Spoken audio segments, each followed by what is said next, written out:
주님께서 여러분과 함께 또한 사제의 영과 함께 요한이 전한 거룩한 복음입니다. 주님 영광 받으소서. 14장 1절에서 6절까지의 말씀입니다. 너희의 마음이 산란해지는 일이 없도록 하여라. 하느님을 믿고 또 나를 믿어라. 내 아버지의 집에는 거처할 곳이 많다. 그렇지 않으면 내가 너희를 위하여 자리를 마련하러 간다고 말하였겠느냐? 내가 가서 너희를 위하여 자리를 마련하면 다시 와서 너희를 데려다가 내가 있는 곳에 너희도 같이 있게 하겠다. 너희는 내가 어디로 가는지 그 길을 알고 있다. 그러자 토마스가 예수님께 말하였다. 주님, 저희는 주님께서 어디로 가시는지 알지도 못하는데 어떻게 그 길을 알 수 있겠습니까? 예수님께서 그에게 말씀하셨다. 나는 길이요 진리요 생명이다. 나를 통하지 않고서는 아무도 아버지께 갈 수 없다. 주님의 말씀입니다.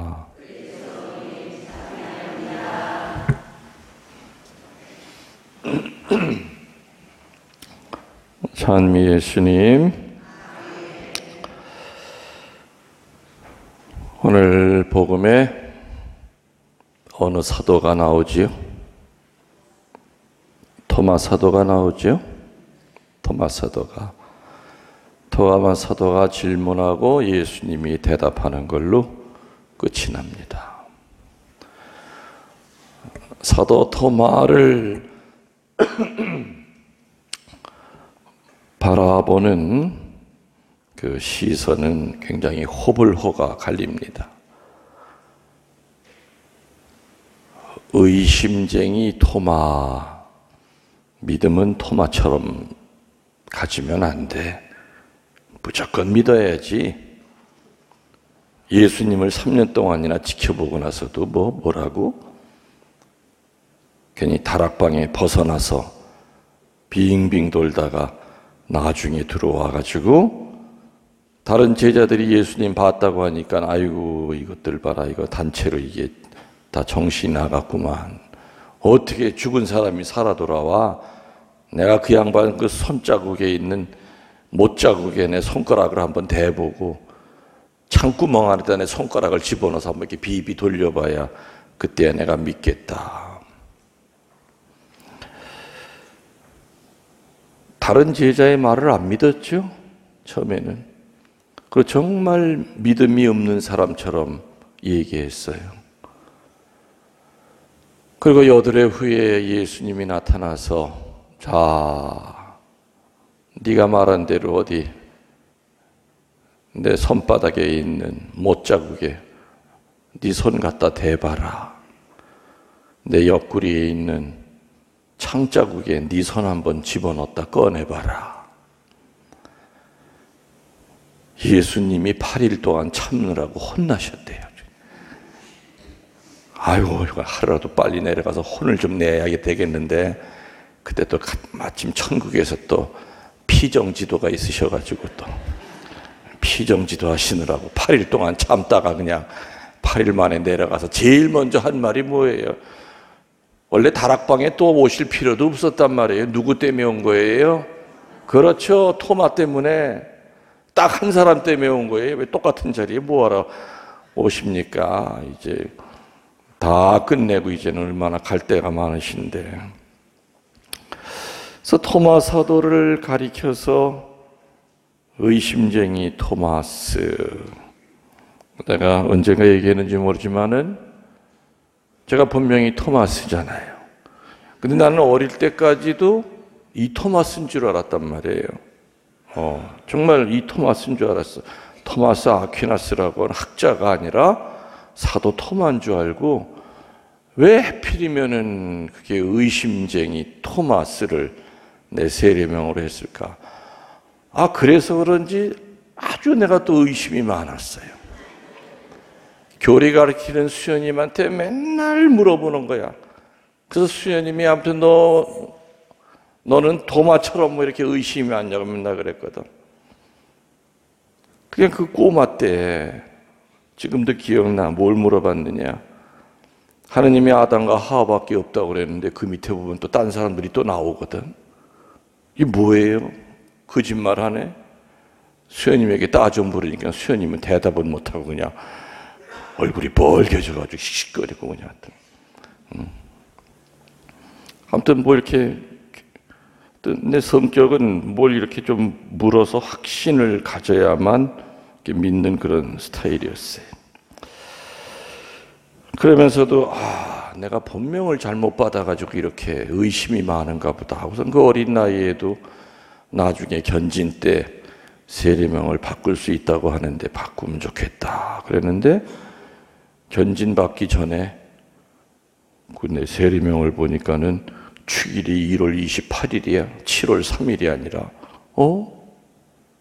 사도 토마는 7월 달인데 1월 28일로 돼 있어. 1월 28일이 누군가 봤더니 토마스 아퀴나스 대학자. 응? 토마스 아퀴나스. 아이고 그래서 그때부터는 얼마나 내가 묻지도 않았는데 그냥 사람들 보면 나 토마스 아퀴나스라는 거 알아 너? 수녀님 제가 토마스 아퀴나스래요.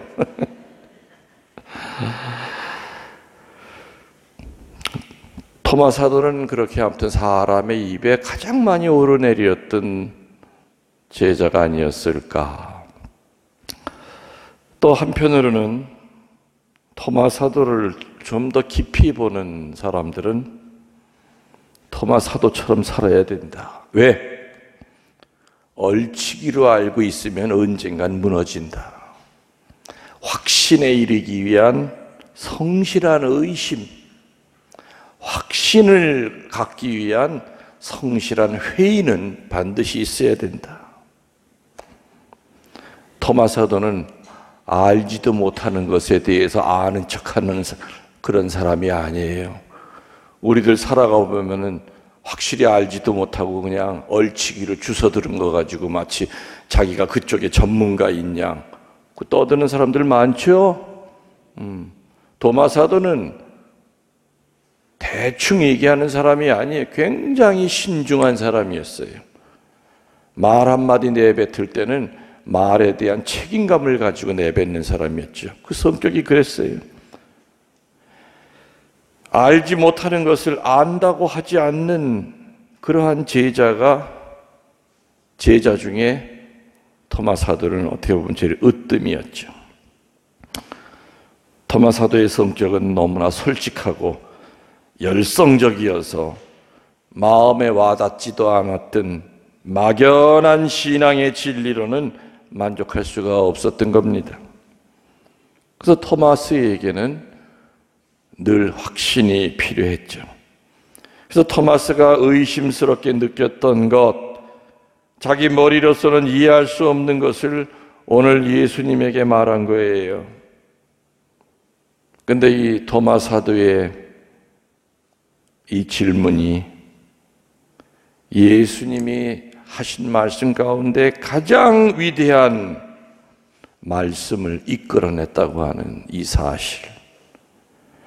예수님이 하신 말씀 중에서 가장 위대한 말씀이 그 의심에 대한, 그 질문에 대한 답으로서 이루어졌다고 하는 것은 정말 놀라운 사실이죠. 그래서 우리들이 살면서 신앙에 대하여 의심을 갖게 될 때가 있어요. 정말 하느님이 계신 건가? 내가 이거 한평생 헛짓하고 살아가는 거 아닌가?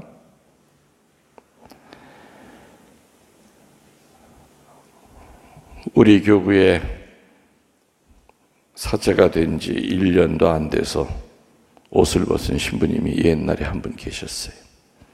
그 신부님은 여자 때문도 아니에요. 오로지 딱 하나, 신앙의 문제. 이 양심 가지고는 사제생활 못하겠대요. 믿음이 없대요, 자기가. 서품을 받긴 받았지만 하느님이 정말 계신지 자신이 없대요. 확신도 없는 내가 어떻게 신자들한테 하느님이 계시다고 자신 있게 얘기할 수 있겠느냐. 내 성격상 저는 이건 위선입니다.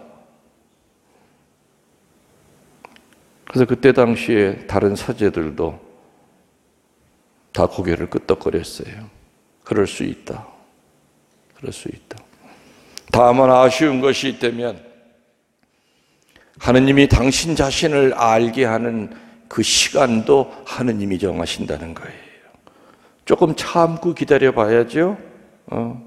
지금은 내가 하느님에 대해서 믿음이 없다 하더라도 주님, 당신의 모습을 보여주십시오.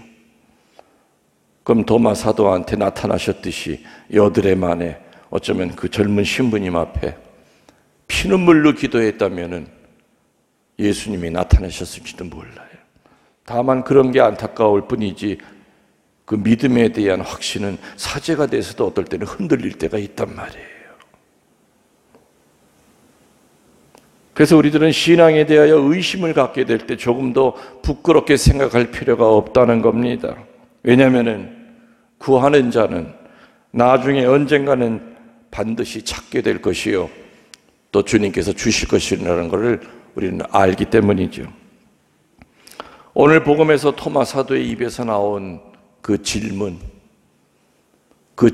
때문에 예수님의 입에서 나왔던 가장 위대한 말 중에서 제일 으뜸가는 말이 오늘 나온 거예요. 오늘 토마 사도는 뭐라고 질문합니까? 주님, 저희는 주님이 어디로 가시는지도 모르는데 어떻게 그 길을 알겠습니까? 하고 질문하지요. 이때 예수님은 위대한 진리를 선언하십니다. 뭐예요? 나는 길이요, 진리요, 생명이다. 예수님의 입에서 나왔던 위대한 말은 많은 경우의 말이죠. 제가 연구를 해봤더니 열받으셨을 때 위대한 말을 잘하세요. 베드로 사도가 속을 뒤집어 놨을 때 예수님의 입에서 나오는 말은 기가 막힌 말이 나왔고, 아무튼 우리 주님은 뭔가 열받으셨을 때, 우리들 대부분은 열받으면 씩씩거리고 코평수 커지다가 끝나요. 근데 예수님은 열받으시면 어디서 그렇게 기가 막힌 지혜로운 말씀이 나오시는지 몰라. 오늘 복음에도 그 도마 사도가 묻기 전에도 한참 설명을 하셨거든요. 근데 갑자기 도마 사도가 그냥 무슨 뭐라 그래, 그 엉뚱한 소리 하는 사람 같다 뭐라 그래, 한참 듣고 있다가 뭐라고 부르는 님 있죠? 그렇지. 그리고 세 글자로 뭐라고 부르는데? 에?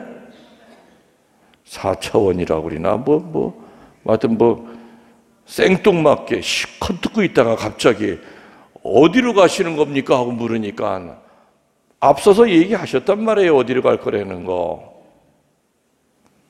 그때 다른 사람 같으면 핀잔을 주거나 아무튼 녹음 좀 해서 나중에 들어 이렇게 하실 텐데, 예수님은 침착하게 짜증스러운 말이 나오는 것이 아니라 나는 길이요 진리요 생명이다. 기가 막힌 말씀을 하셨어요.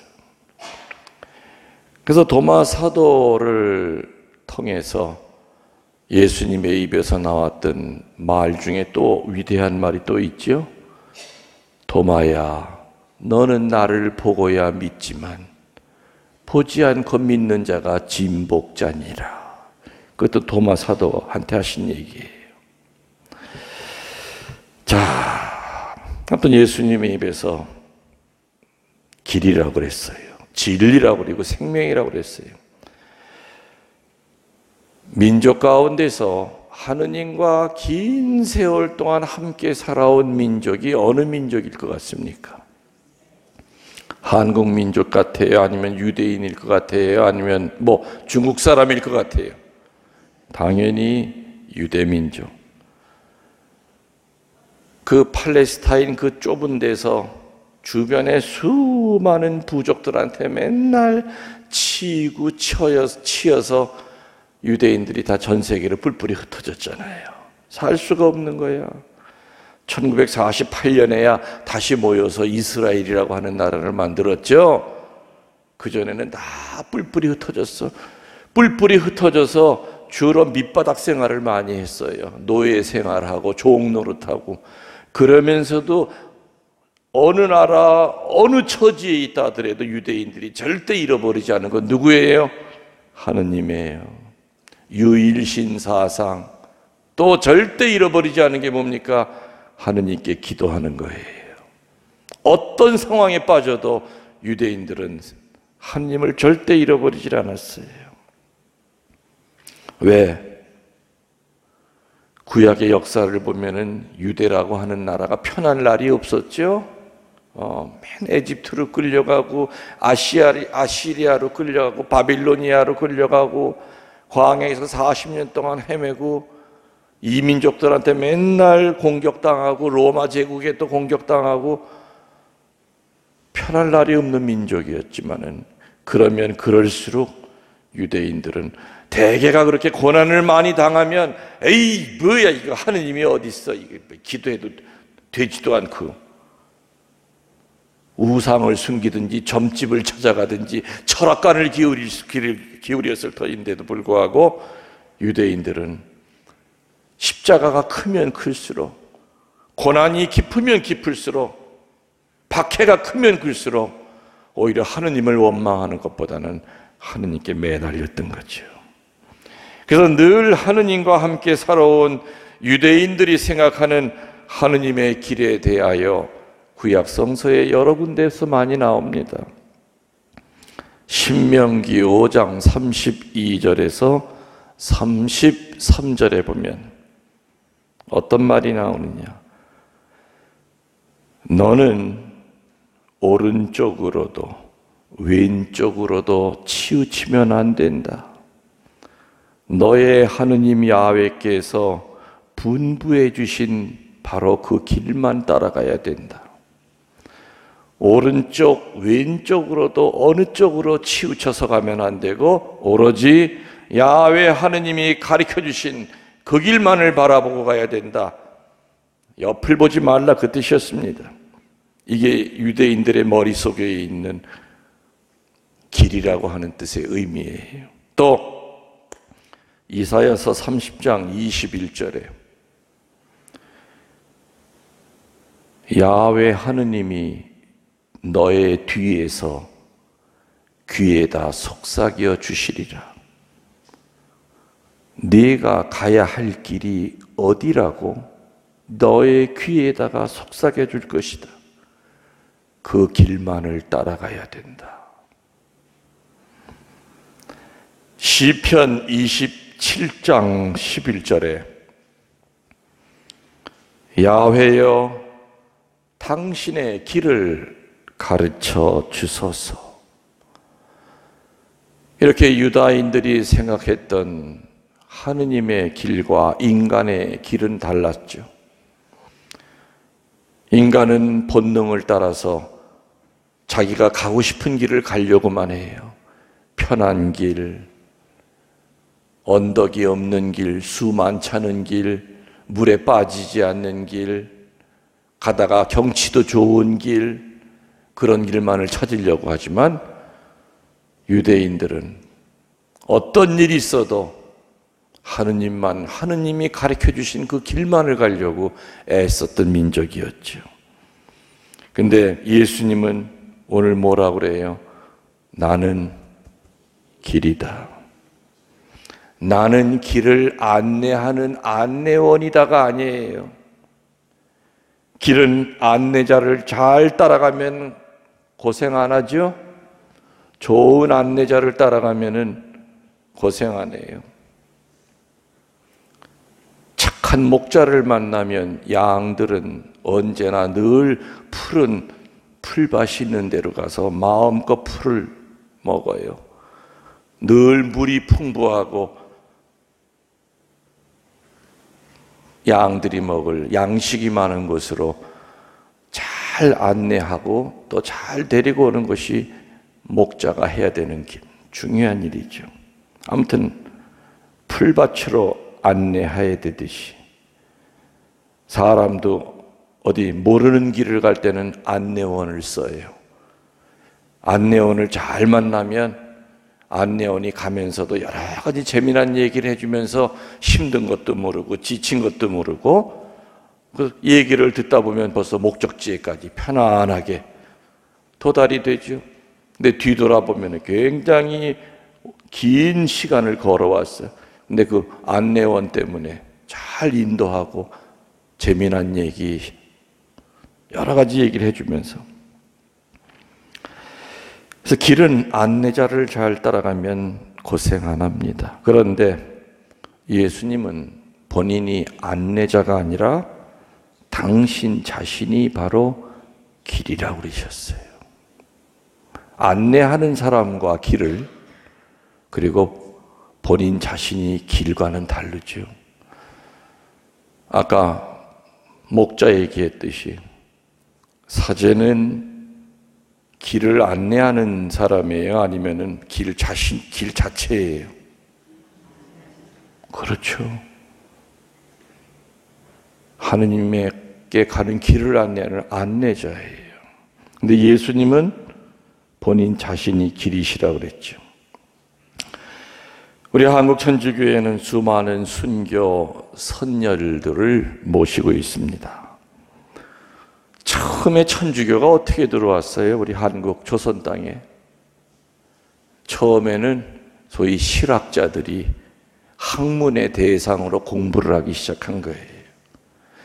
진리를 탐구하다가 실학자들이 저 천지남 이런 데서 이벽이라든지 이런 당대의 유명한 학자들이 그 뭐 서양에서 들어온 뭐 이상한 학문이 있다는데 한번 공부해보자 해가지고 처음에는 진리를 탐구하다가 하느님을 알게 되었고, 세상의 삶이 전부가 아니라는 것을 깨닫고 난 다음에는 영생의 길로 인도되었던 겁니다. 진리가 뭔지를 알고 난 다음부터는 그 진리의 길을 위해서는 몸과 목숨을 다 내어드렸죠.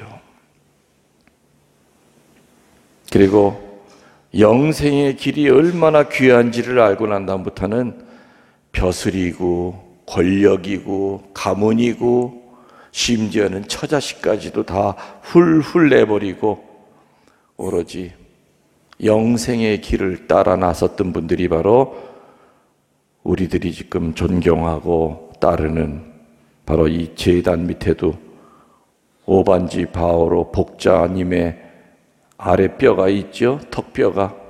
이분들도 그렇게 살다 가신 거예요. 이 밑에 있는 오반지 바오로 복자는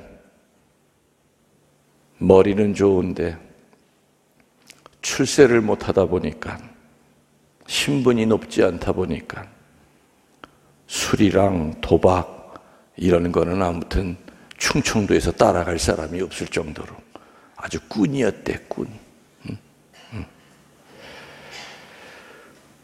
그러다가 우연히 천주교 신자를 만나서 그 천주교 신자에게 하느님의 도리를 깨닫고 난 다음에는 완전히 사람이 바뀌었죠. 모든 악습을 끊어버리고 길이요 진리요 생명이라고 하신 그 예수님이 알려준 그 길을 따르고 살려고 하다가 잡혀가지고 요 바로 우리 순교터로 끌려왔죠. 끌려와가지고서는 모진 고문을 당했어요. 근데 고문을 하면 할수록 온 천지가 떠나가게 그 소리를 질렀대요. 100만 번, 1000만 번을 죽여봐라. 내가 천주님을 배반하나. 하도 시끄러워가지고 포졸들이 어떻게 했는 줄 알아요? 몇 놈이 올라타가지고 목을 졸라 죽였어. 그걸 교살이라고 그래요. 칼로 내리친 게 아니라 오반지 바오로는 목이 졸려 죽은 거예요. 정식 재판도 받지 않고 하도 소리를 질러대니까 1만 번, 1000만 번을 죽여도 나는 절대 천주님을 배반하지 못한다. 그리고 감옥 안에서도 천주교의 4대 교리를 소리 질러가면서 떠들어대니까 저거 빨리 죽여 없애자. 시끄러 죽겠다. 딴 놈들이 물들겠다. 배교하려고 하던 다른 천주학쟁이들도 배교 안 하겠다. 그 외치던 그분의 이 아래 턱뼈가 지금 이 밑에 있어요. 가까이 가셔서 징그러. 여러분 그러시면 안 되는 거야. 그죠? 이거 무서워. 우리 수연님 무섭지? 처음에 갔더니 아이고 무서워요. 어떤 턱뼈인데 이게 어떤 턱 아래 제단 밑에. 지난번 주교님 왔다 가셨죠? 오시자마자 이 밑에 무릎 꿇고 기도하셨죠? 나중에 식사하시면서 그래요. 신부님 어떻게 그렇게 제단 밑에 이쁘게 어떻게 그 뼈를 그렇게 모실 생각을 하셨니? 너무 감동받았대요. 정말 있어야 될 자리에 탁 제단 밑에 모셔서 오반지 바오로 이렇게 뼈가 보이는데 가슴이 뭉클하셨다는 거예요.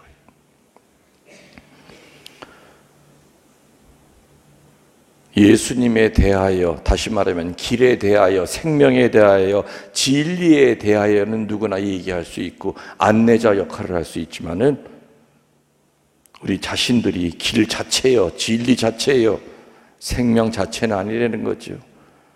목자는 성실하게 길에 대해서 안내해야 되고 생명이 뭔지에 대하여, 진리에 대하여 성실한 안내자가 되어야 됩니다. 우리 신자들은 수많은 순교 선배들을 모시고 있기 때문에 외국에 있는 성인, 성녀들 삶, 또 그분들이 사셨던데 어찌 보면 비싼 돈 들여가면서 성지 순례가는 것보다 먼저 한국의 순교 성인, 성녀들이, 순교자들이 살다 돌아가신 그 장소 먼저 찾아가야죠. 이 밑에 있는 분 오반지 바오로 하악골은 여기 있고 몇 군데 뼈가 나누어져서 오반지 바오로와 관계 있던 그분이 태어났던 2월 성당에도 조그만 뼈가 하나 가 있고, 그리고 몸 전체는 지금 어디가 있어요? 그렇죠. 내가 있을 때 오반지 바오로 묘를 아주 아름답게 지극정성으로 꾸며놓고 왔어요. 그래서 몸 대부분의 뼈 전체는. 근데 이분이 돌아가시고 난 다음에 자식이 아버지의 시신을 이렇게 업었대. 아버지의 팔을 목에다가 줄로 묶어서 뒤로 넘어가지 않게 하고 아버지 엉덩이를 받치고 청주에서부터 저 진천까지 뛴 거예요. 그래서 오씨 집안 묘에는 묻을 수가 없었대요.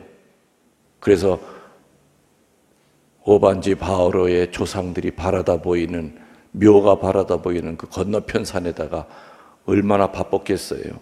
구데기만 파고 그냥 이렇게 툭 하고 집어넣나 봐. 그러니까는 떨어진 그 양 모양 그대로 허리가 꺾여서 허리가 꺾인 채로 쏙 들어간 거예요. 그렇게 150년 동안을 땅속에 묻혀 계시다가 발굴을 할 때 파보니까 허리가 꺾인 채로 150년 동안을. 그래서 그때 150년 만에 장례 미사 베티 성지에서 해드렸잖아요. 이제는 허리 피고 성지에 이제 무덤에 누워 계신 거예요. 150년 동안을. 근데 관을 안 쓰다 보니까 그 안에 공기가 없겠죠. 그냥 흙으로 바로 채워졌겠죠. 그러다 보니까는 뼈가 상한 데가 없이 그대로 손가락 마디까지 그대로 있었어. 그러니까 요 밑에 아래 턱에도 보면 이가 그대로 있잖아요. 이 하나도 빠지지 않고 그대로 있었던 거예요. 그러니까 혹시라도 무서워서 이 근처에 못 왔던 분들 가까이 와서 무릎 꿇고 기도하시란 말이에요. 아셨어요? 네. 나는 길이요 진리요 생명이다. 우리는 왼쪽을 봐도 안 되고 오른쪽을 봐도 안 되고 주님이 알려준 길만을 걸어가야 돼요. 그러면은 아무리 지금 세상이 지옥 같고 환난의 시대고 마귀가 들끓는 시라 하더라도 주님이 가신 그 길만 바라본다면 문제 없어요. 항상 다른 쪽을 가려고 하기 때문에 문제가 있는 거죠. 맞죠?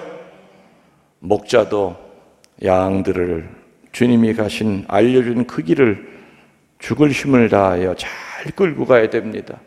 그러다 혹시라도 누가 양 한 마리가 절벽에 떨어져서 음매하고 울면은 목자는 밧줄을 걸고 목숨을 걸고 절벽 밑에까지 내려가 바위 속에 처박혀 있는 양들을 어깨에 짊어지고 다시 올라와야죠. 그게 바로 이 시대의 목자가 할 일이에요. 그리고 우리는 길은 아니지만 이 세상의 길의 모습을 보여줘야 되고 진리 자체는 아니지만 주님이 가르치신 그 진리를 세상에 보여줘야 되고 생명 자체는 아니지만 우리는 그 하느님 안에서의 그 영원한 생명이 뭐라는 것을 세상에 보여주도록 합시다. 아멘. 예물 준비성가 34번입니다.